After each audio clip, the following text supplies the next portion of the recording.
Good morning. Uh, I am filled with great sadness, um, with anger, and mostly dismay.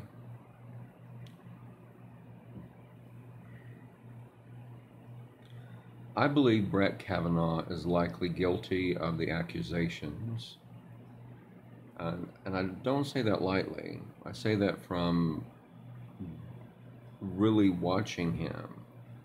Communication is roughly 70% nonverbal. So it's my inflection, my body language, my timing, um, all come together with the words that I'm saying and how I'm saying it to convey a message. We know that when we're text messaging, it's often a bad way of communicating anything serious because it is so easy to misrepresent just reading the words. So, in taking that into consideration, with how he answered the questions or didn't answer the questions in his confirmation hearing, his incredibly long pauses before even beginning to answer. I mean, really incredibly long pauses, uh, as though he has something to hide. Not just that he doesn't want to say something that he shouldn't say because of a case that would come up, but as though he has things to hide that will incriminate him. His body language throughout those. His outburst that was so indignant, so disrespectful, so partisan, blaming the Clintons. Can you seriously blaming the Clintons and blaming essentially all liberals, the Democrats,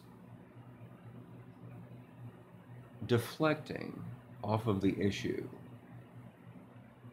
When grown men are accused of some things or that are serious like this, the ones that are guilty are the ones that lash out. How dare you? How dare you accuse me of such a thing? How dare you question my honor or my good name or my reputation? And how many times in history has it been proven that men that are considered good men are guilty? The actions that outburst says more to me he's guilty. It's not just that he's angry that he's been accused. On top of that, there was the Fox interview with his wife. His wife is asked a question. He jumps right over her, doesn't let her answer, and he answers for her, disrespecting her. The main woman, the main female, the main person in his life, his wife, he's completely disrespectful to. Some people would say, well, he's a good lawyer. Well, he's her husband, not her lawyer. To me, that says, well, if she's not emotionally and mentally beat down at home, she would then say, wait a minute, Brett, you don't need to speak for me. I can answer myself. You're innocent. I know you're innocent. I'm not going to say anything that's going to disprove that. But that's not what he did, is it? No, it isn't. On top of that, then he takes out a op-ed in a national paper that essentially apologizes for his outburst in the Judiciary Committee. Sorry doesn't get it. Now, it will placate certain people, and obviously it did, and they'll say he was contrite, but sorry doesn't get it. It blows my mind that people have given him a pass. The lack of restraint, the lack of personal control says more than anything else to me.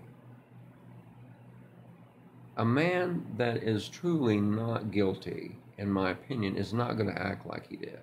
A man that's guilty is going to act that way. I thought early on that if he's a humble man and he's truly a Christian that he claims to be, and a good man, that he would withdraw his name and say, I want the truth to come out, let there be an investigation, I'm innocent, and because of the disruptive nature of this, I care more about the judicial branch of government than to do this. I withdraw my name. And if I have an opportunity to serve in a higher capacity on the Supreme Court to be nominated in the future, I will be glad to say yes to that nomination. That's not what he did. He was indignant and saying, I'm here, I'm not going anywhere. I believe truly that he cares more about his agenda than justice, than being impartial, because he showed none of that. The evidence to me proves he's more than likely guilty. And I believe it is a sad, sad day that he has been confirmed to be our next Supreme Court Justice. There will forever be a very dark cloud over him and all his opinions, and it's a cloud that is deserved to be there. And any father of a daughter that has supported him, whether you want to admit it or not, and you probably won't, is you've taken the middle finger and put it up to your daughter. Because if she's ever on the receiving end of assault by a powerful white man, or any man, that has a good reputation, are you going to say, oh, he could never have done that? He has this great reputation. He'd never do that. Think about what that says to your daughter. Think about what that says to women, young women, older women. It doesn't matter the age. What that says is, you know, we live in America, sexist, misogynistic society that we have created, and we're just going to keep it that way. So mind your place and just keep your mouth shut. That is a tragedy of this. And I am utterly ashamed of this.